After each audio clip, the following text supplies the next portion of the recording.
Hey there, this should maybe be a quickie. What I've got today is an NES controller that's completely dead, doesn't work at all. I've removed the cable from it because I tested continuity between the pins using a paper clip here and these ends, and the ends, there's no continuity between any of the 5 pins and their wires. And so, how did I come to this, you might ask? Well, actually, this isn't the cable that was originally for this controller. What really happened was I bought this cable to use as the cable for my prototype NES controller, which is now working. But what happened was I put this original cable into this controller, didn't work at all, so then I harvested the cable out of this controller. That one worked fine, so now I've got this controller without a cable. So that's what really happened. But for the purposes of the video, you know, essentially I've got a controller. The troubleshooting method first was to test, because there was nothing out of the controller, right? It's not like one button didn't work, none of them worked. So I figured that must be a problem between the communication, right? That must be something like it's not getting power, or it's not getting ground, or it's not getting, you know, the data signal's not working. One of these has to be wrong, right? So use the old paperclip trick, because the thing is, inside of here are pin receivers, and inside of the NES controller port are pins. So to test if one of these works, you can just use a paperclip and you shove it in there, and you should feel it grip onto the paperclip, you know, the receiver in there, to hold it stiff, and then you can test continuity between that and the other ends of the wires. One fun thing is that this one and this one don't actually go anywhere on a regular controller. Those are for like the zapper. Starting on the row of 4 up here, the top one here is ground, that's brown. The next one down is red. The next one down connects to orange. The next one down connects to yellow. And then the top of the column of 3 connects to white. The other 2, again, not used. All right, so the first thing that I noticed when I was testing this cable was that it was super loosey-goosey, right?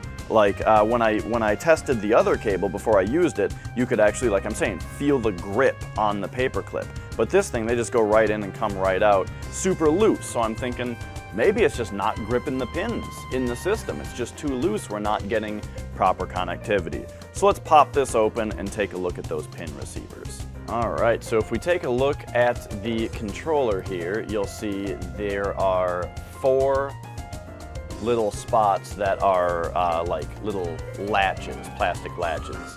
So I'm just using a small Phillips head screwdriver. You can probably use something, I mean, I am a little worried that this is kind of destructive, like it's kind of harming the plastic to jam this in here. But one at a time, jam it in and push them forward. You want them to go forward and out, because eventually they're going to unlatch and you're going to be able to pull this part straight out. All right, is that good? Did we get it? Yes, we did. All right, so that just pulls straight out of there. That recedes back. And now, in here, we can see our 5 cables going in, and these just pull right out. If you just pull that right back, then grab this side as well, and we can just pull these pins right out. So here we are. These are the receivers for the pins. Yeah, so with these, I mean, you can see how they work right here, and yeah, you can see just see just how loose this thing is, right? There's just no grip whatsoever with that. So I don't know how that happened, but I'm gonna just give them a squeeze inward. All right, so what to use, I don't know. I got tweezers here. Might as well just use the inside part of it or something, just around here. Squeeze that in, give it some more grip. Do the rest of them too. All right, so now we can see a nice tight grip back inward, and if we use the paper clip, now it actually holds it. Awesome.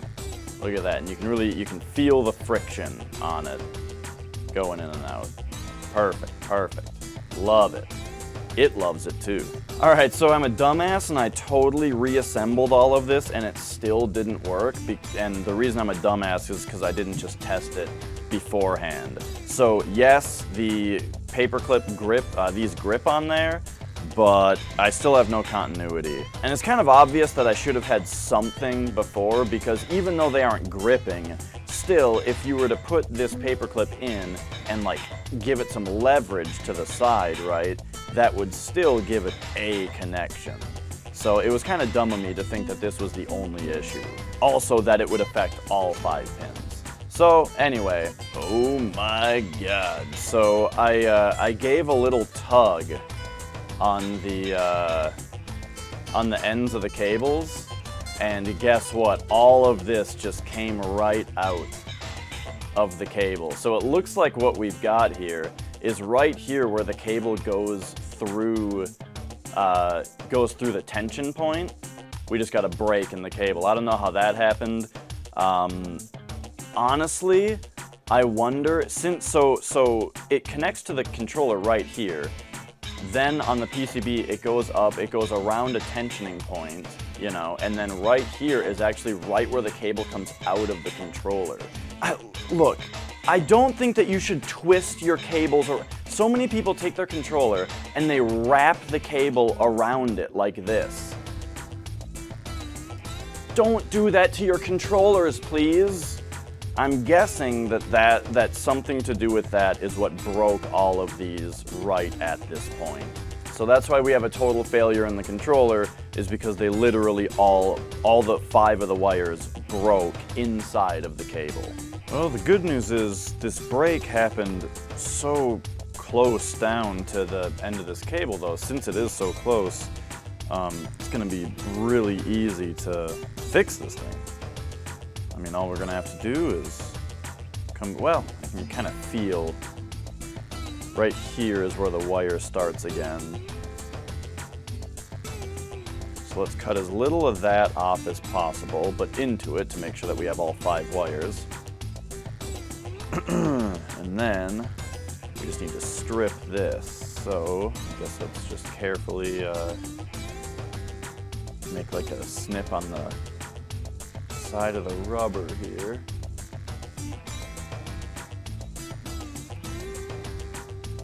Oh.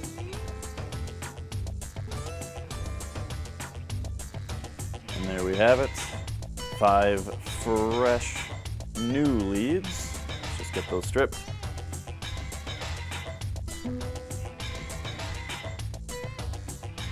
Oh yeah.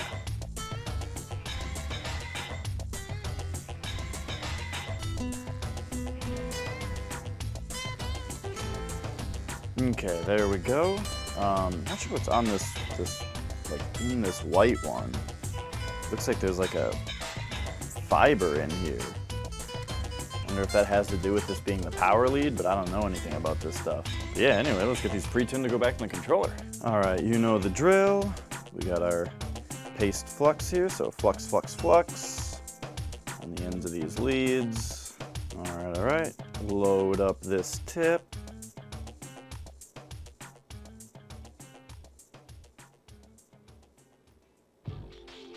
All right, so now on this side, these are clipped, they're pre-tinned and all that. Well, you know, I really should have actually tested these before I bothered to pre-tin them. I keep doing that. I keep not testing things. But all right, so let's go, because I see an issue, I fix the issue, and I assume that's the only issue and it must work now, you know? Let's not do that anymore. Let's test this thing. Who knows, there might be a second break in the wire. So let's go white to white. Oh, excellent, excellent. So we now have continuity, but let's not be a dingus. Let's test all 5 of them. Good, excellent, beautiful. Okay, so now let's slam this cable back in the controller. Okay, I got too excited that the test was proper and I forgot to actually reassemble this thing. So once again, here's this guy. Make sure you get these back in the right order because I mean, I'm no expert, but it would probably damage your console not to. One thing that I like about it is that it's easy to remember the order of these because it's a nice gradient. So the side with 4 is the side that's got brown on top. These are a little tricky to get back in here, but so your side with 4, right in there. So let's go. The one that you don't want on this side is white, so we'll get that out of here.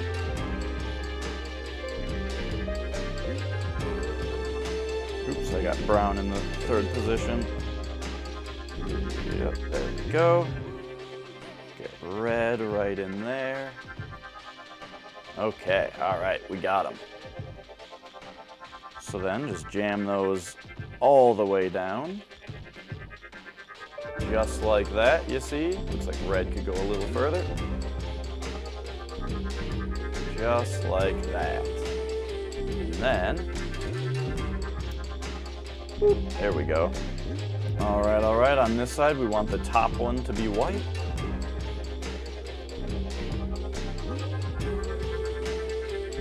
The top one available, that is.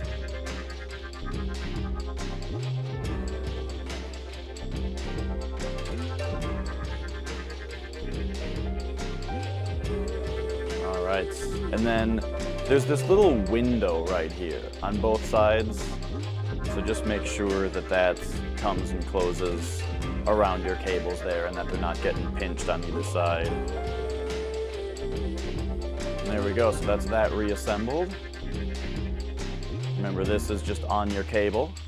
Now, very important on this part of the cable, you've got this little notch on top, right? This side doesn't have it, that side does. That goes on top, and the angle goes on top of the system. So make sure that the notch matches up with where the angle is.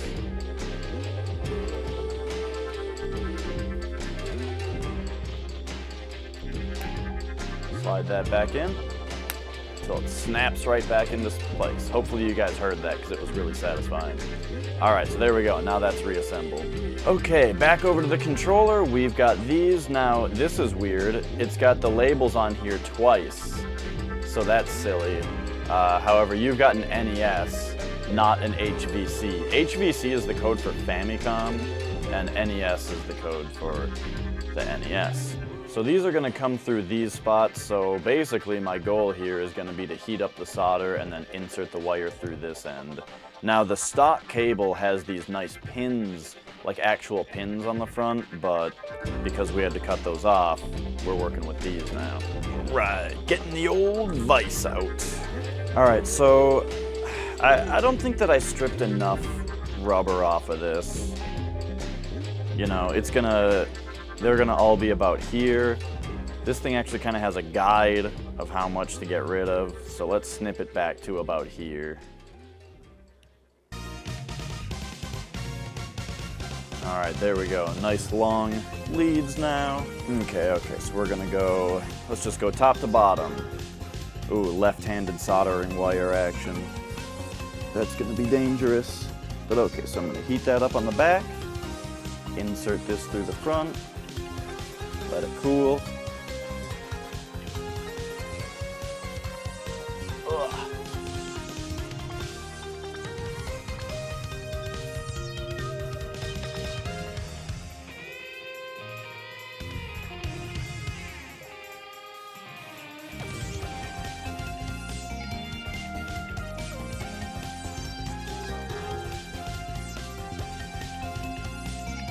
All right, I'm pretty sure the white cable is actually holding these both in right now, so we're gonna do orange first.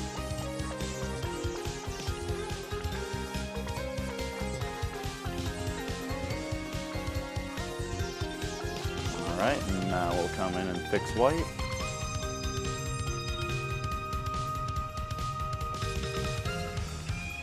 Oh, the cable still came out just a little bit. There we go. Perfect. So it's funny, I like to solder right-handed because I'm right-handed, but I feel like inserting this wire is actually the more precise task right now. So we're gonna very shaky left hand bring in the iron. Slip that red wire in. Allow it to cool. Pretty loosey-goosey, so we'll just fix that one right now.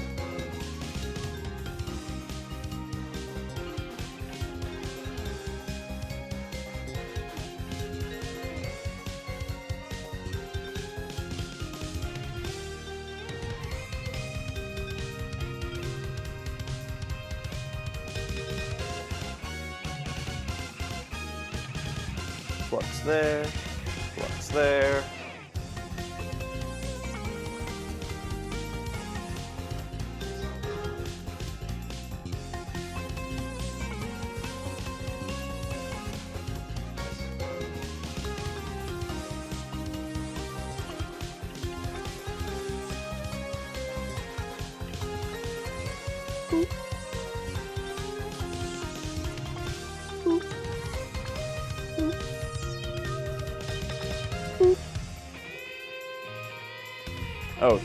Okay. Probably should have tested before that, but all right, so here we go. Let's go into ground here and test against ground here. Excellent. Excellent. Perfect. Excellent. Beautiful. Let's slam this controller back together.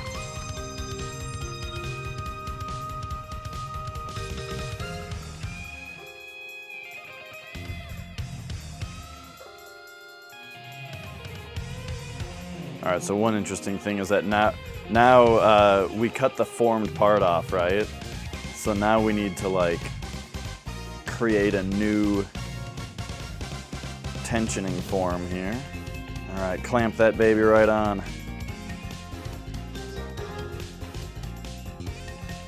All right, we're back together. Now let's just test the system. All right, everything seems to be in order here. Select and start got us through the menu. Left, down, right, B, and A got us this far. And up gets us up the vine. We have ourselves a working controller. Now there's one more thing I need to do though. All right, probably should have done this first, but I was too excited to see if it would work. All right, we gotta clean this controller, including our solder joints here. First of all, get all that flux out of there.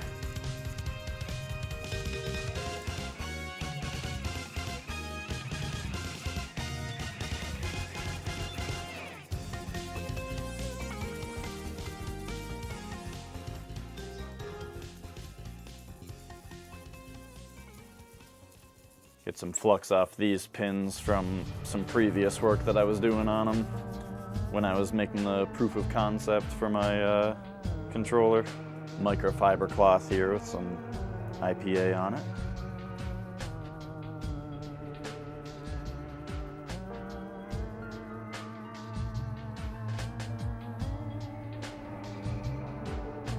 All right, get in here on the bottoms of these.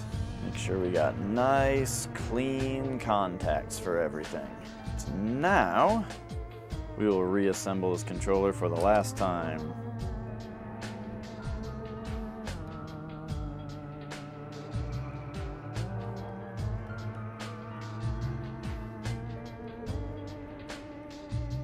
All right, back together, freshly cleaned. Let's do one more test. All right, once again, select, start. Now, I know I said earlier, and I'm saying now, that like I'm testing all of the buttons individually and making sure that they all work, but really that's just a formality, because if you think about it, the thing that we changed is the thing that we fixed was the controller cable, and all 5 of the wires that go into the cable somehow are related to every button. So if any one of those 5 wires didn't work, then none of the buttons would work. I guess you could say if pulse didn't work, or clock, if clock didn't work, then technically it would be like all of the buttons would behave as if you were pressing whichever the first button that gets pulled is. When it latches, whichever button is immediately being pulled. That's not the right term, but you know what I mean. Whichever button is on data out, the moment that latch happens, that button would be controlling all 8 buttons. If only clock didn't work. Other than that, though, if any one of the other 4 wires was disconnected, then I think just none of the buttons would do anything ever. Alright, and so as we were talking about, though, as far as formalities go, there's our up button. It works!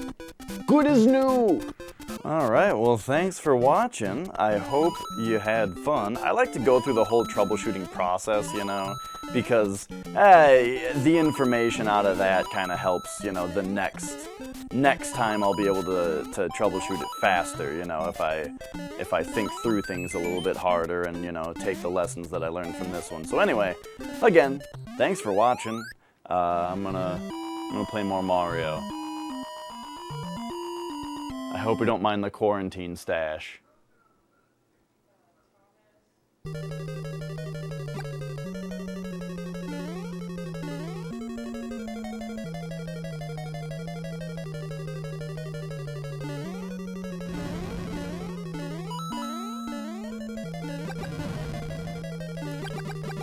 Woohoo!